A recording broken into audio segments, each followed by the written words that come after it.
خبر شامل کرتے ہیں سعودی عرب کے شہر الریاض سے حاجی Muhammad Nasir Qadri advertising director P N P news H D کی رپورٹ کے مطابق سعودی عرب کے دارالحکومت الریاض میں سفارت خانہ پاکستان کے زیر اہتمام 5 اگست یوم استحصال کشمیر کی تقریب منعقد کی گئی، جس میں کشمیری اور پاکستانی کمیونٹی نے بھرپور شرکت کر کے کشمیری بہن بھائیوں سے اظہار یکجہتی کیا۔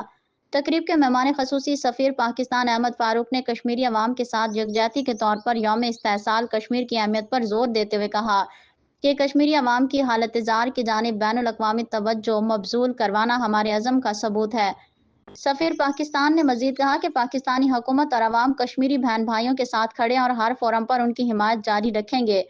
تقریب میں سفارت خانہ پاکستان کے افسران سمیت دیگر شرکاء کا کہنا تھا کہ 5 اگست 2019 کو آرٹیکل 370 کی منسوخی مسلمان کشمیریوں کے خلاف کھلی دہشت گردی، ہم تحریک آزادی کشمیر کے لیے اپنی آواز بلند کرتے رہیں گے۔